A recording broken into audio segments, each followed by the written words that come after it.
This video will spoil Mafia the Old Country. If you have any interest in experiencing the story for yourself, come back to this video later. When I finished Mafia the Old Country, I was disappointed.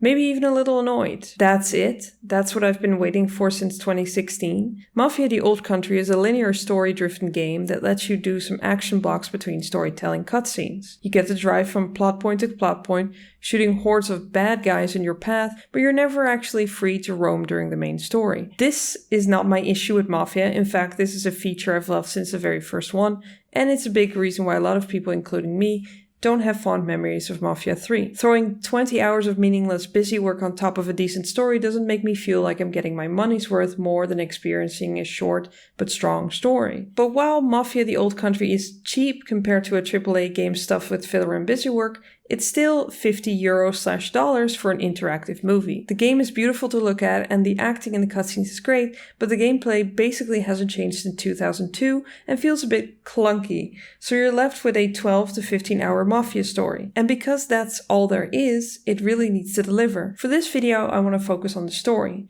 and especially the ending. This is a family. And in this family, we follow a code of honor. I didn't like The Old Country when I first finished it, but that was mostly my own fault. Yes, a game that leans heavily on tropes that have been around since the 1930s and have been synonymous with Mafia since the release of The Godfather is going to be predictable. If you start the game as a young man not tied to any Mafia family in a game called Mafia, you know there's going to be an inciting incident where the character's introduced to the real family business and then the story of slowly climbing to the top while being corrupted. I don't think it's a flaw of the game that it's predictable, that kind of goes with the territory, but the more I thought about The Old Country and why I love Mafia stories so much, despite their predictable plots, the more I fell in love with The Old Country, its characters and its bad, sad ending. Just you and me. Like we said. A common theme I've been reading online is that a lot of people didn't really vibe with the ending. They wanted a different ending for a young protagonist, Enzo, a happier ending. But like most Mafia media before it, it ends in tragedy. Not every Mafia story needs to end with the death of the protagonist. The Godfather doesn't, technically, but it does often end badly because Mafia stories are essentially Shakespearean tragedies where the protagonist gets corrupted, changes negatively, and dies or destroys everything around him. In The Godfather, Michael Corleone starts out as a war hero and he explicitly tells his girlfriend, "That's my family, Kate. It's not me." He doesn't want to get involved in a family business, and he doesn't until Sollazzo's men try to murder his father. Michael goes to his father in the hospital and manages to hold off another assassination attempt before getting beat up by the corrupt police captain McCluskey. When McCluskey and Sollazzo later call for a meeting with Michael to discuss a possible truce, Michael decides to go to the meeting to shoot both men. That scene is his first big step away from the normal civilian world and into the world of crime and mafia families, a world where nobody leaves alive or unharmed. While the moment Michael actually carries out the assassination is interesting, to me the scene right before it is even more interesting. Michael and the Corleone family have figured out where McCluskey and Sollazzo are likely taking him for dinner. This is important because Michael can't take a weapon with him. Somebody needs to hide it at the meeting spot so Michael can grab it to do the hit. The moment that always gets me is when they're in the car, Michael fully believes they're going to the restaurant where the gun has been hidden, and then they drive towards New Jersey instead, and you can see Michael freaking out. This moment is quickly resolved when it turns out this was only a decoy to throw off any following cars. Michael is relieved and his hit is back on the menu. I bring up this moment in the context of Mafia the Old Country because it's one of the reasons why I love the Mafia genre so much. There's always so much tension in the air. The stakes are incredibly high. Anyone can die at any moment. Betrayal is deadly. A similar moment happens in The Old Country at least 5 times. Because your father has asked to see me. And I don't know what about. Crucially, however, while Enzo's story and Michael's story hit a lot of the same beat, their arcs are very different. Michael gets corrupted by his desire to keep his family safe, which slowly morphs into him wanting more and more power. Enzo, on the other hand, is a young man, a boy even at the start of the game, who falls into the mafia life out of loyalty to a man who has essentially freed him from a life of slavery. He then falls in love with the man's daughter, only to slowly discover that a life of crime only leads to destruction and that he has to leave to get what he actually wants, a life with his own family. It's a disillusionment arc instead of a corruption arc like Michael Corleone has, but it's still a negative character arc that can only end badly. It's a dark reflection of where their story begins. And in this story we see Enzo crawl out of the same mine twice. once as a boy and the second time as a changed but disillusioned man. But what exactly did people have issues with in the ending of Mafia the Old Country? Well, in order to answer that question, let's look at Enzo's arc, the plot beats, and the most important characters he meets along the way. And we'll also talk about if and how the parts of the story work together. Nobody touches my daughter. This will learn before his time is up. It's 1904 and Enzo is working as an indentured servant in Don Spadaro's mine. His father sold him to Spadaro to settle a debt years before. When Enzo and his best friend Gaetano go into a secluded part of the mine to collect the money they saved, Enzo briefly looks at a carved figurine with his name on it. He decides to leave it behind. This is the last thing his father gave him before selling him to Spadaro. This is a reminder of Enzo's wound or ghost, aka the thing from his past that's haunting and driving him. Bastard who sold me to this place to pay off his debts. If I saw him again, I'll kill him. Gaetano and Enzo dream of using the money they saved to buy off their debts to Spadaro and leave to go to Empire Bay, America. They are then sent into the unstable mine with the volcano Etna rumbling in the background to find a group of lost miners. They find the miners dead due to a gas leak, and then an explosion turns the mine into a collapsing death trap. Gaetano drops their money and runs back for it as the cave collapses on top of him. Enzo crawls out of the mine and confronts his overseer, Il Merlo. In a knife fight, he scars his face and then manages to grab a horse and escape the mines. But for how long? Because after the credits we see that Il Merlo and Spadaro's men have surrounded the barn where Enzo is hiding. But whoops, big mistake on their part, they are on Don Teresi's land. Teresi reminds them of the truce between him and Spadaro and then tells them to get off their land, and he decides to take Enzo in and give him a job in his vineyard. This is where we also meet Luca Trapani, Sam Trapani's father, you know, the guy from Mafia 1. Luca acts as Enzo's mentor/father figure in this story, showing him how to properly handle a knife fight and taking him along on the prototypical first Mafia mission, the collection mission. We also meet Cesare, That's how you mind, boy. Say hello. the Don's nephew, and he's annoying, a bit of a loose cannon, does a lot of stupid shit, and becomes increasingly jealous of Enzo's perceived role in the family. He's also the source of a lot of hatred among Mafia fans because he ends up killing Enzo in the end. He's a classic fake ally. He seems to be on Enzo's side, but his jealousy and hunger for power make him very dangerous. And finally we meet Isabella, the Don's daughter, here seen offering Enzo an apple, which definitely doesn't have any connotations, right? From the moment Enzo meets Isabella, you can tell this will be how he betrays the family. They instantly like each other and they have a conversation about choosing who you are as a person. We do not always get to choose what we do. Suppose not. We can choose who we are. While a lot of stuff goes down between Spadaro's and the Teresis, with Enzo as an important catalyst, the main conflict in the story and the source of a lot of tension is his romance with Isabella. And it leading to a rift between Enzo and Teresi and even Enzo's death is something a lot of players didn't understand. Well, couldn't he have asked for Teresi's blessing once he's a made man and has proven his value to the family over and over again? Isabella, your father trusts me now. I'll ask him soon for his permission. But that's approaching the story from a modern point of view.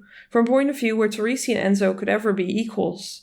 As John Truby writes in his book Anatomy of Genre, every story of gangsters is the story of kings. Don Teresi isn't just Isabella's father, he's the king of a crime empire where Enzo starts out as a peasant and grows into a knight at the end of the story. But he never actually earns Teresi's trust or respect, despite risking his own life again and again to save Teresi's honor. Because Teresi is the king, Isabella is a princess. And like in other stories about kings and queens and real-life medieval monarchy, Teresi wants to marry her to a wealthy and influential heir to grow his own power. He's not just going to give her away to someone he doesn't respect, and he certainly doesn't respect her autonomy either. I mean, it's the 1900s in very Catholic Italy. And I'm surprised people are shocked at Teresi's anger at Enzo at the end of the story. One of the first missions in the story involves a local horse race, because fucking Cesare, has been up all night drinking with the Teresi team rider. They don't have anyone to enter into the race. But Enzo is available and Luca just saw him ride, so he vouches for him. Enzo enters the race and Teresi and his consigliere?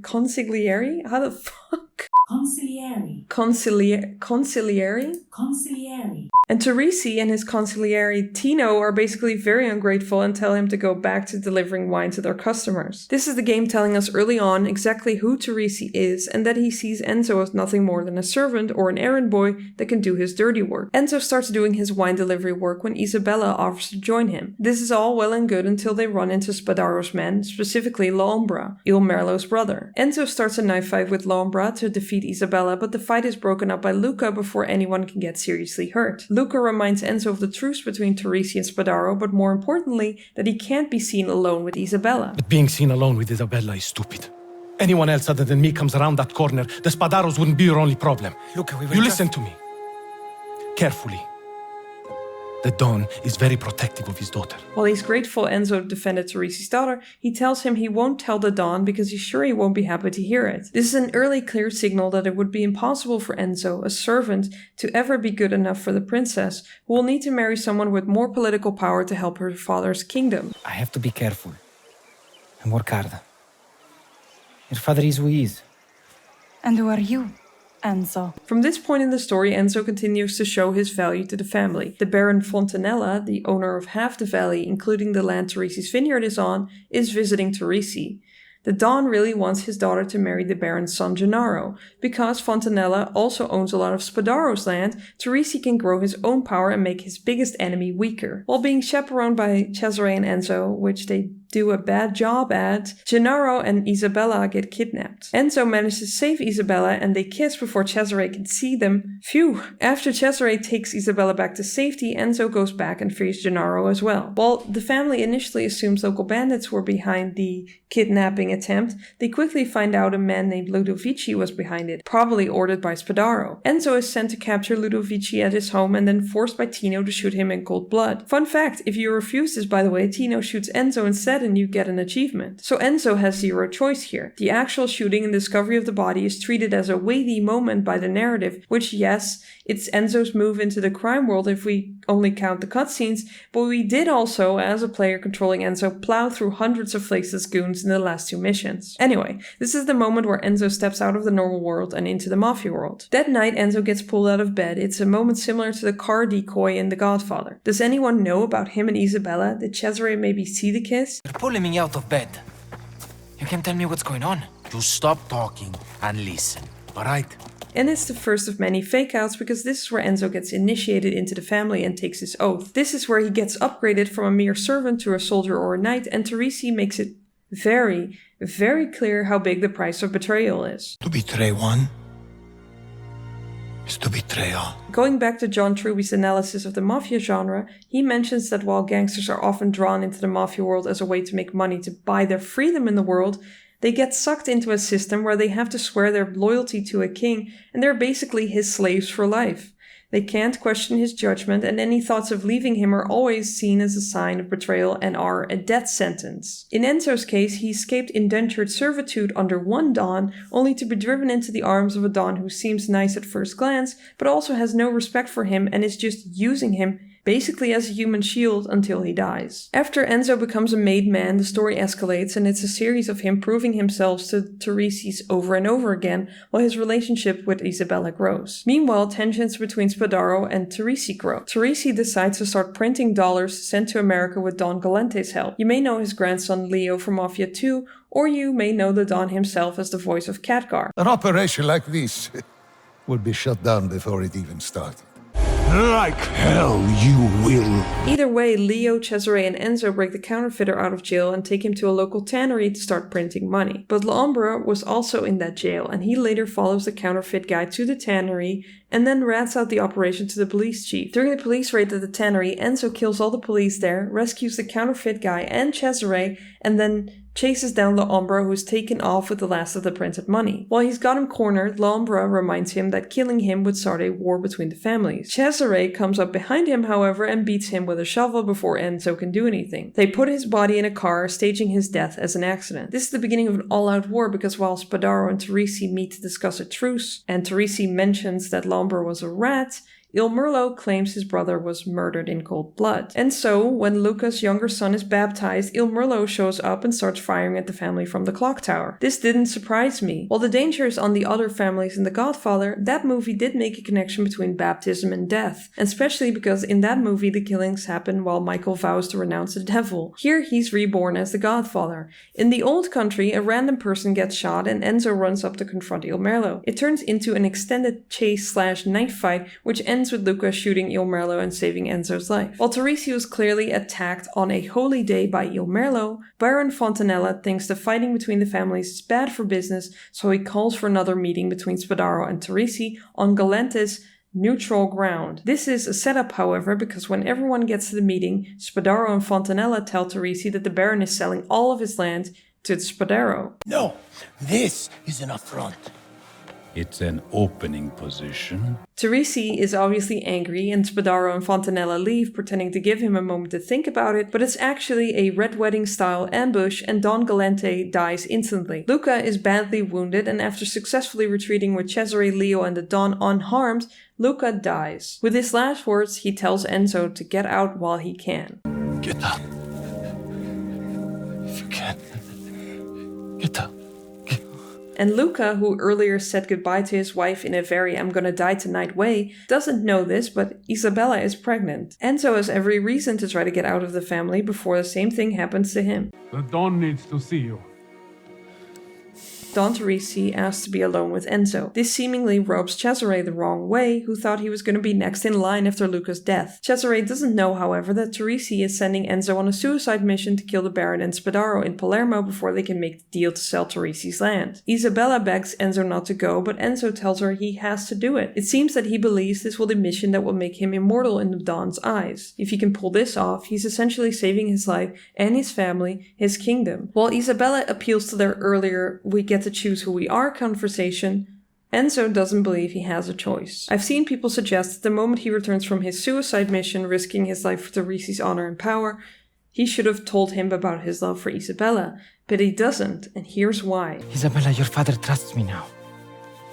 I'll ask him soon for his permission. The mission in Palermo goes off without a hitch. Enzo even makes it back surprisingly easy, which to me seemed like a shock to the Don as well. He thanks Enzo for his service and calls him a dutiful soldier. My most dutiful soldier.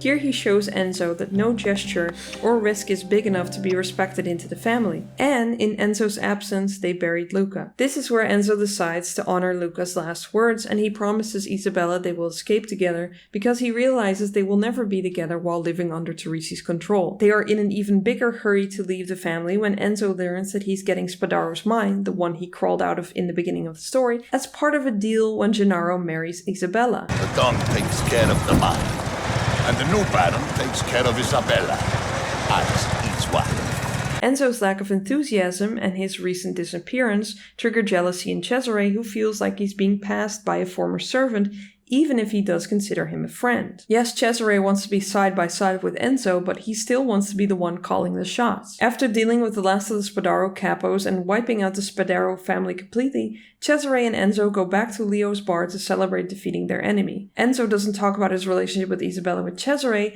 It's clear he knows he can't trust him like that, but he has discussed it at some point with Leo in the past because after Cesare leaves, Leo gives him tickets for the boat to Empire Bay. Now things are moving fast. The final chapter of the game, chapter 14, is called L'America. Enzo picks up Isabella at Luca's house, but first they have to get to Palermo. Enzo has a car, but it might not be able to go all the way to Palermo like the Baron's car because they have to take the train in the middle of the day. Oh no. But it's fine, the volcano Etna is looking like it's about to actually erupt, so there's not a lot of people out and about. Before they go to the train platform, Enzo gives Isabella a carved figurine similar to the one his father had given him, and a handwritten letter. Yeah, he's so dead. On the platform, they are instantly surrounded by Cesare, Tino, and Teresi's faceless men. Isabella is taken back to the vineyard to wipe out every trace of Enzo, and Enzo is taken to his sulfur mine. As soon as Enzo gets to the mine, Teresi starts beating the shit out of him, and literally tells him he would never be more than just a Caruso. He never respected him, he only used him. Teresi orders Cesare to kill Enzo, but they get distracted by Edna erupting in the background. Enzo uses this distraction to lunge at Cesare, sending them both flying out of a window. It's time for another knife fight, and actually before we continue, let's talk a bit about those knife fights. They only show up as boss fights, and they are more interesting and intimate as a character send-off than just shooting them, because there's room for dialogue. Mechanically, I found the fights a bit clunky, but as a narrative device, they worked really well. Enzo wins the knife fight and decides to spare Cesare. They were best friends for like 3 years at this point. The mission objective now is to get away from the mines and go back to the vineyard to find Isabella. There's only one person and like 50 faceless gangsters in our way, Don Teresi. Enzo runs and crawls to the end of the mine and gets jumped by the Don. In the struggle, Enzo notices the gas flare and throws a lantern at Teresi. It explodes and causes a cave-in, rocks seemingly fall on Teresi, a weirdly sympathetic and distant death for the main antagonist of the game. Enzo crawls out of the mine in a scene mirroring the start of the game. Like earlier in the game, Enzo is blocked from leaving the mines by another knife fight. It's because Don Teresi bursts out of the ground like the Kool-Aid Man, and you can actually see me pause the game for a few seconds when I recorded my gameplay through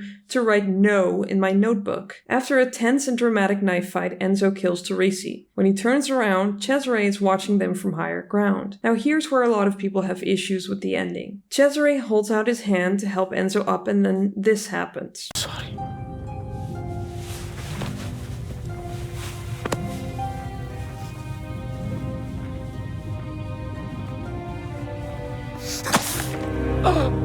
I'm sorry.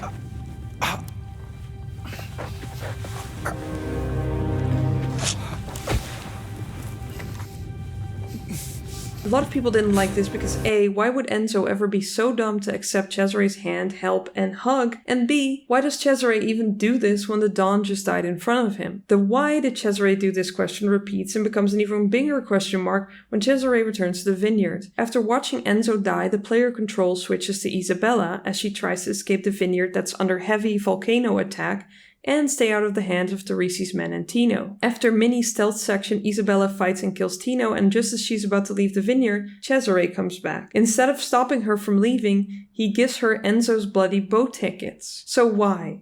Why does he kill Enzo if he wants to let Isabella leave anyway? There's nothing for you here now.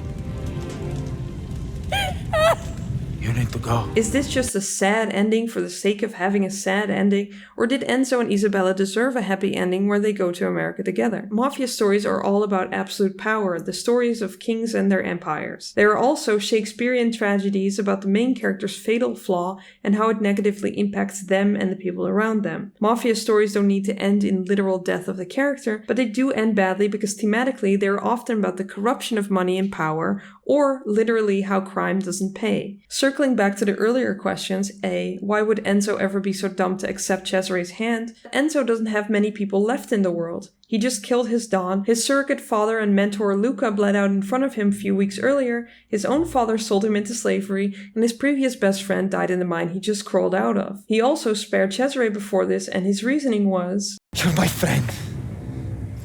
Enzo doesn't have many reasons to believe Cesare is a fake ally because he was too focused on Isabella to notice his growing resentment and jealousy, and because I do think he's more naive than he seems. He's barely 20, he's constantly lived under hierarchies, with people higher up shouting at him. Cesare is the only other person than Isabella his age he knows, and has always treated him as a peer.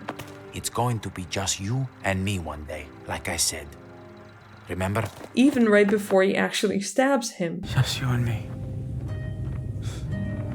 But the other question is B, why does Cesare even do this? Why does he kill Enzo for nothing only to let Isabella leave once he returns to the vineyard? Towards the end of the game, Cesare grows noticeably jealous and resentful towards Enzo. After Luca dies, Cesare thinks he's going to be promoted. He's a nephew of the Don after all. You know what this means. With Luca gone, I'm going to have to step up. Do the right thing for the family. Right. If we look at it through the lens of kings and queens, in his mind he's definitely in the line of succession. Cesare promises Enzo that when he goes up in rank, Enzo will always be his right hand. When Teresi asks Cesare to leave when he wants to send Enzo on the suicide mission to kill Spadaro and the Baron, you can read the jealousy on his face, especially when Enzo returns and is given the sulfur mines and even seems ungrateful. You don't sound too excited. An operation like this just falls into your lap. Some gratitude. On top of Cesare's personal feelings, Enzo broke his oath by trying to leave the family, betrayed Teresi by impregnating his unmarried princess daughter. To betray one is to betray all. Enzo is also quite literally a kingslayer. Cesare at this point in the story doesn't know Teresi's kingdom is burning down because of the volcano. He doesn't stop Isabella from leaving and gives her the ticket because there's nothing left of his empire, and also because Isabella isn't actually part of the Mafia. Now that she's no longer bound to her father, she should be free to leave. There's nothing for you here now. You need to go. And then the last scene of Mafia the Old Country is Isabella on the boat as the skyline of Empire Bay appears. Credits roll. This is a sad ending, but it's an ending that fits the characters and the themes of the story. Having a happy ending instead means having to twist the characters into unrecognizable shapes. Cesare is an insecure, jealous boy who sees Enzo throw away everything he ever wanted. It all could have been yours. He gave you everything. Live for yourself, Cesare. It makes absolute sense for him to kill him, and yes, he's also a coward who couldn't do it face to face. A happy ending would have been an interesting subversion if there was some groundwork or a basis for it in the characters. A character like Luca, who is seen saying goodbye to his wife Valentina before his death, would have understood. Cesare does not. Mafia the Old Country is paint by numbers in a lot of ways, but the characters and the acting make it a cohesive whole. My only complaint about the narrative is that the pacing feels a bit off. The story starts slow, it takes quite a while before you even get to shoot a gun. This makes sense because you're slowly being introduced to the Mafia world, but then it starts escalating in a way that feels unnatural for the story and has a very and then vibe. There's no room to breathe, and especially the conflict with Spadaro seems to be wrapped up too quickly. Basically, the whole Mafia war is a B-plot to the internal betrayal and romance plot because that's the only side of the story Enzo has any control over. So that makes it feel disjointed and less of a Mafia game in spots. Anyway, what did you think of Mafia the Old Country? Let me know in the comments, and as always, thanks for watching.